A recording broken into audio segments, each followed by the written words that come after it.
नमस्कार, Ram गुराम online classes में आपका स्वागत है। मैं अतुल पाल सिंह। आज हम लोग फोर्थ सेमेस्टर सामाजिक अध्ययन विषय का अध्ययन करेंगे, जिसके अंतर्गत आर्य समाज। इसके पहले क्लास में आर्य समाज के बारे में हम लोगों ने पढ़ा और आज आर्य समाज के सिद्धांत के बारे में अध्ययन करेंगे। इसके पहले आर्य समाज की स्थापना किसने की हम चर्चा कर चुके हैं। पुनः बताना चाहेंगे, आर्य समाज की स्थापना स्वामी दयानंद सरस्वती ने की बम्बई में 1875 ईस्वी में। इन्होंने महत्वपूर्ण नारा दिया, वेदों की ओर लौटो, और सत्यार्थ प्रकाश इनकी पुस्तक का नाम है, और शुद्धि आंदोलन चलाया। आज हम आर्य समाज के सिद्धांत के बारे में चर्चा करेंगे।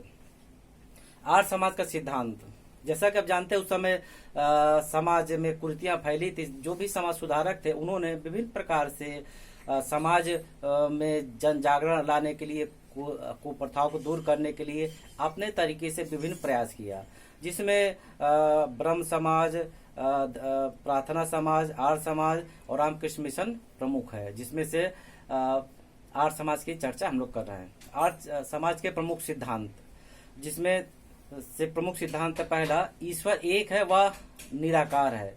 ईश्वर एक है वह निराकार है, अर्थात आर्य समाज का मानना था कि ईश्वर एक ही है। विभिन्न नामों से हम जानते हैं, हम सब जानते हैं, लेकिन ईश्वर का जो स्वरूप है एक ही है और वह निराकार है, उसका कोई आकार नहीं। क्योंकि उसको न हम देखें न आप देखें, कोई भी समाज में लोग ईश्वर को नहीं देखे, इसलिए उसका कोई आकार नहीं है और सर्व जगह व्याप्त है। इसलिए हमको उसकी कहीं पर भी रह के सच्चे मन से, श्रद्धा से पूजा करनी चाहिए और अपनी बातों को हम सच्चे मन से, श्रद्धा से, भावना से अपनी बातों को उन तक पहुंचा सकते हैं।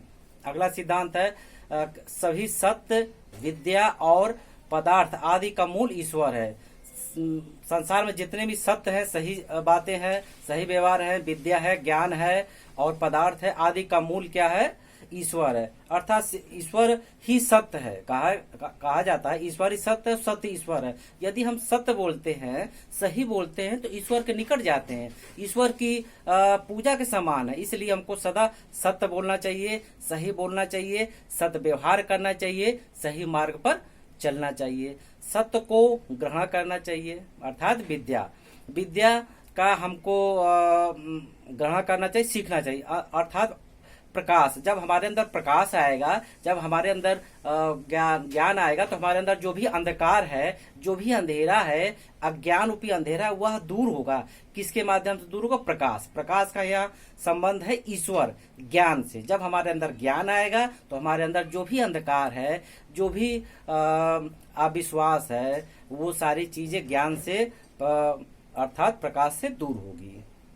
असत्य को त्यागना चाहिए। इनका जो अपना एक सिद्धांत था कि जो आर्य समाज का अपना मुख्य विचार था कि जो भी असत्य है उसको हमको त्यागना चाहिए। यदि कभी असत्य हमारे लिए हितकर नहीं हो सकता, यदि हम जीवन में कभी भी असत्य बोले हो, गलत आचरण किए हो, अनजाने में, जानकर नहीं अनजाने में, तो हमें उसका प्रायश्चित करना चाहिए। अर्थात अपने गलतियों का, अपने असत्य व्यवहार का प्रायश्चित करना चाहिए, जिससे हमारा जो भी गलती हुई वो धुल जाए और हमको मोक्ष की, मुक्ति की प्राप्ति हो। वेद ही ज्ञान का स्रोत है, इनका अध्ययन सभी करना चाहिए। अर्थात आर्य समाज का जो प्रमुख सिद्धांत में से एक सिद्धांत है वेद का अर्थात ज्ञान का स्रोत वेद है। तो सभी जो भारत में रहने वाले सभी भारतीय हैं, सभी युवा वर्ग हैं, सभी लोगों को वेद का अध्ययन करना चाहिए। और जब वेद का अध्ययन करेंगे तो हमको स्वतः ज्ञात होगा कि हमारे देश में, हमारे जो भी देश में संस्कार है, उपलब्धि है, जो विशेष गुण है, वो सारे वेद से ही निकल के आते हैं। इतना महान ज्ञान है कि यदि हमको वेद का हम पढ़ लेते हैं एक बार, तो हमको सारी चीजें, जो कुप्रथा है, संकीर्ण विचारधारा है, समाज सेवा है और हृदय की विशालता है, सब कुछ अपने आप प्राप्त हो जाएगा। इसलिए वेद ही ऐसा माध्यम है जो हमको ज्ञान की ओर ले जाता है, ज्ञान देता है, हमारे अंदर अंधकार को दूर करता है, प्रकाश लाता है। इसलिए ज्ञान ही ऐसा स्रोत है जो सारे अंधविश्वासों को दूर कर सकता है और हमारे अंदर छुपे हुए जो भी अज्ञानता है, उसको दूर करके ज्ञान का प्रकाश ला सकता है। अगला टॉपिक है मानव कल्याण उपकार करना। आर्य समाज का जो प्रमुख सिद्धांत था कि मानव सेवा में काम करना। ऐसा कोई काम किया जाए, ऐसी सेवा किया जाए जो जन साधारण के लिए की गई सेवा हो, अर्थात मानव कल्याण, मानव सेवा के लिए किया गया कोई भी ऐसा काम जो निस्वार्थ किया गया। क्योंकि समाज में विभिन्न प्रकार के लोग रहते हैं, उसमें कुछ ऐसे लोग हैं मध्यम वर्गीय हैं, कुछ निम्न वर्गीय हैं, कुछ निर्धन हैं, कुछ शोषित वर्ग हैं, कुछ गरीब हैं। ऐसे लोग जिनको आवश्यकता है समाज में किसी प्रकार की सेवा के लिए, उनका सहयोग के लिए, तो ये संस्था उनकी सेवा करे, सहयोग करे और उनको आत्मनिर्भर बनाने के लिए एक प्रयास करे। जिससे यदि हम किसी शुरुआत करते, यदि हम एक व्यक्ति को भी इस प्रकार से मानव सेवा करते हुए, उसकी समस्या को दूर करते हुए उसे आत्मनिर्भर बनाते हैं, तो हम ये समझेंगे कि हम अपने लक्ष्य की ओर बढ़ रहे हैं, एक कदम ही सही। अगर एक व्यक्ति को आत्मनिर्भर बनाते हैं तो एक परिवार को बनाते हैं, एक परिवार को बनाते हैं तो उसमें विभिन्न सदस्य हो सकते हैं, 2 सदस्य, 4 सदस्य, 6 सदस्य हो सकते हैं। तो ये हमारे लिए बड़े ही गौरव की बात होगी कि हम एक परिवार को आत्मनिर्भर बनाते हैं। अगला टॉपिक है विद्या की वृद्धि करना और अविद्या का नाश। अर्थात कहा गया कि हमारे अंदर जो भी अज्ञान है उसको दूर करना है। कैसे दूर करना है? ज्ञान से, प्रकाश से। जो हमारे अंदर अज्ञान है तभी दूर होगा जब हमारा ज्ञान आएगा। ज्ञान आएगा तो जो हम बार बार लोगों को समझा बता रहे हैं खुद जानेंगे। क्योंकि जब समाज के सभी लोग ज्ञानी होंगे, पढ़े लिखे होंगे, समझदार होंगे, तो ये जो कुप्रथाएं हैं वो स्वतः बताने की आवश्यकता नहीं, स्वतः वह इस चीज को जानेंगे, समझेंगे एवं दूर करेंगे। तो एक बार सिर्फ बताने से ही समझ जाएंगे कि कुप्रथा क्या है, इससे हमें किस प्रकार की हानि होती है, उसको वो समझेंगे। इसलिए विद्या का सदा ही अपने अंदर वास करना चाहिए, विद्या को बढ़ावा देना चाहिए, ज्ञान का प्रकाश लाना चाहिए, अंधकार को दूर करना चाहिए। अविद्या का नाश, यदि हमारे अंदर अंधकार है तो उसको दूर करना चाहिए। अंधकार कैसे दूर होगा? अंधकार ऐसे दूर होगा कि अंधकार को हम प्रकाश के द्वारा दूर कर सकते हैं। मान लीजिए कमरा है, उसमें अंधेरा है, उस अंधेरे कमरे में हमको यदि प्रकाश लाना हो तो क्या करेंगे? उसमें रोशनी करेंगे। वो रोशनी बल्ब की हो सकती है, मोमबत्ती की हो सकती है, लालटेन की हो सकती है, किसी प्रकार की हो सकती है। यहाँ अंधकार का तात्पर्य है अज्ञान और प्रकाश का मतलब है ज्ञान। हम ज्ञान के प्रकाश के द्वारा ही अपने अंदर अंधकार रूपी अज्ञानता को दूर कर सकते हैं। जब अज्ञानता को दूर करेंगे तो स्वतः हमारे अंदर अच्छी सोच आएगी, अच्छी विचार आएगी, समाज सेवा की भावना आएगी, जन कल्याण की भावना आएगी। तो हमको स्वतः इस ओर कहने की कोई आवश्यकता नहीं होगी कि हमको समाज में क्या करना है। हम स्वतः जागरूक होते हुए, स्वयं लोगों की सेवा करते हुए लोगों को स्वयं बताएंगे कि आप समाज सेवा की ओर बढ़िए, मानव कल्याण करिए, जन कल्याण करिए।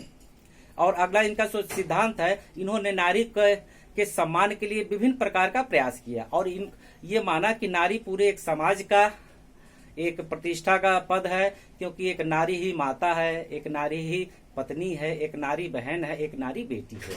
इनका विभिन्न रूप है, हमको इनका सम्मान करना चाहिए। और सम्मान कैसे होगा? कि इनको समाज में स्थान दिला करके, क्योंकि उस समय पर्दा प्रथा थी। पर्दा प्रथा रहते हुए कोई भी स्त्री घर से बाहर नहीं आ सकती थी और समाज में वो स्थान कैसे पाएगी? क्योंकि स्थान पाने के लिए कुछ करना होगा। तो इसलिए शिक्षा एक ऐसा माध्यम है, ज्ञान का प्रकाश ही ऐसा माध्यम है जो हमें अपने आगे बढ़ने का मार्ग दिखाएगा। इसलिए नारी को सम्मान दिलाने के लिए स्त्री शिक्षा के प्रोत्साहन पर इन्होंने विशेष बल दिया और विभिन्न स्कूल भी इन्होंने खोले। इनके द्वारा डीएवी स्कूल खोले गए जो शिक्षा के क्षेत्र में एक अथक प्रयास था, एक सफल प्रयास था। तो इन्होंने स्त्री शिक्षा को बढ़ावा देकर, सम्मान देकर के ये समाज में जन जागरण किया कि ये हमारे घर परिवार की सदस्य, इनको भी आगे बढ़ना चाहिए। क्योंकि जो हमारे समाज की लगभग आधी जनसंख्या या थोड़ा कम जनसंख्या महिलाओं की, यदि ये महिलाएं हमारे क्षेत्र में आकर के योगदान देंगी, सहयोग देंगी, तो हम आगे बढ़ेंगे। आगे बढ़ेंगे तो पूरा परिवार बढ़ेगा, क्षेत्र बढ़ेगा, समाज बढ़ेगा और देश बढ़ेगा। और हमारे समाज सुधारक जानते थे समाज में तभी हम आगे बढ़ पाएंगे जब समाज में फैली हुई कुप्रथा कुरीति को दूर करेंगे। दूर कैसे करेंगे? जन जागरण से करेंगे। जन जागरण के लिए समझदारी चाहिए, समझदारी के लिए बुद्धि चाहिए, बुद्धि के लिए शिक्षा चाहिए। तो पहला इन्होंने ये माध्यम अपनाया कि हम लोगों को शिक्षित करेंगे। जब लोगों को शिक्षित करेंगे तो स्वतः वो स्वयं के बारे में, घर परिवार के बारे में, समाज के बारे में, देश के बारे में सोचेंगे। जब देश के बारे में सोचेंगे तो वो अच्छा विचार रखेंगे, अच्छा काम करेंगे। तो इन्होंने शिक्षा के क्षेत्र में विभिन्न प्रयास किया और काम भी किया। स्कूल भी इन्होंने खोलने में मदद की और समाज में जन जागरण भी किया। अब आइए ये देखते हैं कि आज हम लोगों ने आर्य समाज से क्या सीखा। जो प्रश्न बनता है कि आर्य समाज की स्थापना किसने की? स्वामी दयानंद सरस्वती ने की। आर्य समाज की स्थापना कब हुई? 1875 ईस्वी में हुई। 1875 ईस्वी में हुई। आर्य समाज की स्थापना किस स्थान पर हुई? आर्य समाज की स्थापना बम्बई या बॉम्बे नामक स्थान पर हुई। और इन्होंने एक बहुत प्रसिद्ध नारा दिया, वेदों की ओर लौटो। ये परीक्षा उपयोगी प्रश्न है, आप नोट कर सकते हैं। ये विभिन्न परीक्षाओं में आते, C TET, UP TET, TGT, PGT आदि परीक्षाओं में यदि उसमें ये पाठ्यक्रम है तो ये प्रश्न बन के आ चुके हैं, आते रहते हैं कि वेदों की ओर लौटो किसने नारा दिया?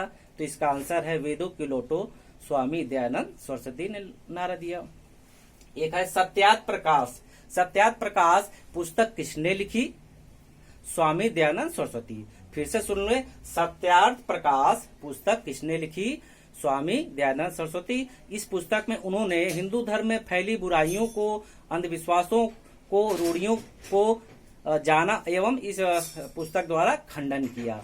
एक और प्रश्न बनता है, शुद्धि आंदोलन। शुद्धि आंदोलन किसने चलाया? स्वामी दयानंद सरस्वती ने। शुद्धि आंदोलन क्या था हम बता चुके, पुनः जान लीजिए। ऐसे हिंदू जो किसी कारण से अन्य धर्म में चले गए, उनको अपने धर्म में पुनः लाने के लिए एक रीति रिवाज, धार्मिक संस्कार के द्वारा उनको शुद्ध करके अपने धर्म में पुनः लाना, इस संस्कार को शुद्धि आंदोलन के नाम से जाना जाता है। तो इस प्रकार आज हम लोगों ने ये देखा, ये सीखा कि आर्य समाज के बारे में जाना और उसके सिद्धांत के बारे में जाना, उसके प्रमुख कार्यों के बारे में जाना और कुछ प्रमुख प्रश्नों को हम लोगों ने पुनः पढ़ा। जैसे वेदों की लौटो किसने नारा दिया, सत्यार्थ प्रकाश पुस्तक की रचना किसने की, शुद्धि आंदोलन किसने चलाया आदि। अब अगले क्लास में हम स्वामी विवेकानंद और रामकृष्ण मिशन के बारे में पढ़ेंगे, क्योंकि रामकृष्ण मिशन समाज सुधार एक संस्था थी जिसको स्थापित करने वाले हमारे महान व्यक्तित्व स्वामी विवेकानंद जी थे। इसके बारे में हम अगले क्लास में चर्चा करेंगे। धन्यवाद।